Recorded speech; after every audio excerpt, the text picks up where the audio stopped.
Day 23. The Complaining Tongue. I cried aloud with my voice to the Lord. I make supplications with my voice to the Lord. I pour out my complaint before him. I declare my trouble before him. Psalm 142, 1 through 2. The 5 daughters of Zelophehad had a problem.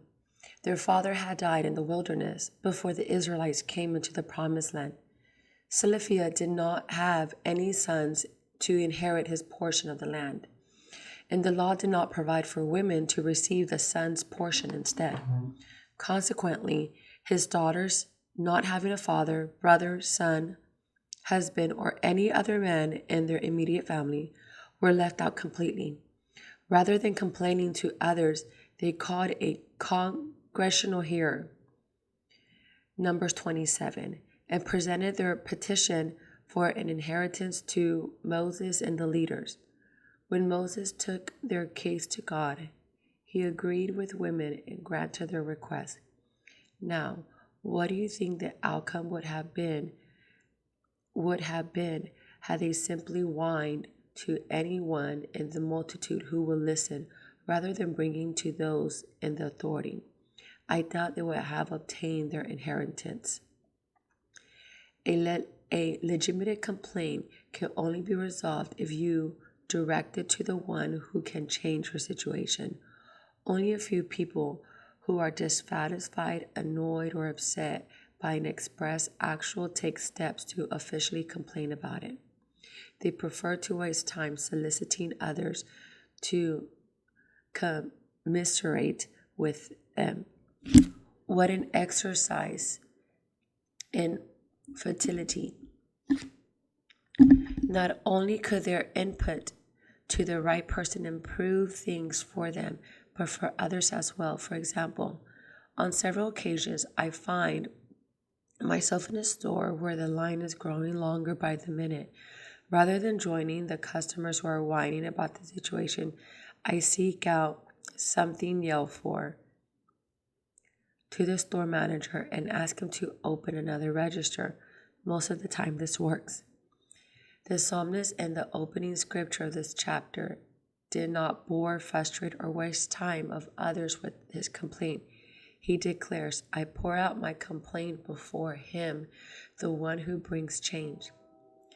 Notwithstanding, even God tires of constant complaints. Someone said, to swear is wicked because it is taking God's name in vain. To murmur is like wicked, for it takes God's promise in vain.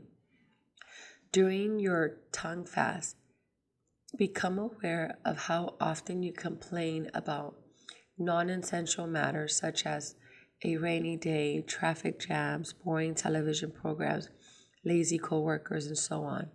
Because complaining is contagious. This is a hard malady to cure.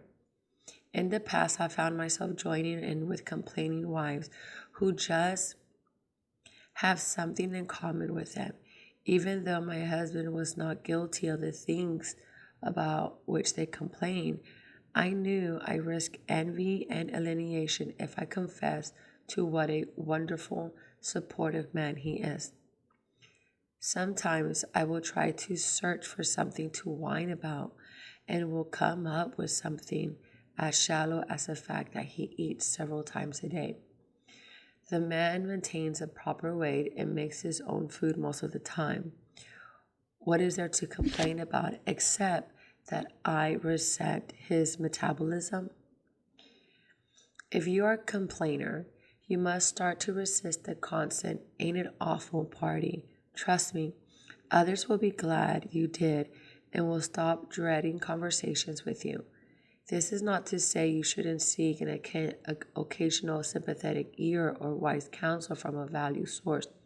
However, if you are going to ignore their advice and continue to rehearse the problem each time you converse, beware. Thy listeners shall soon become weary of thee.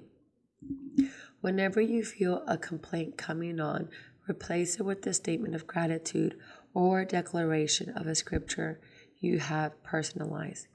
Today's affirmation: because God works all things together for my good, according to his purpose for my life. I will not complain.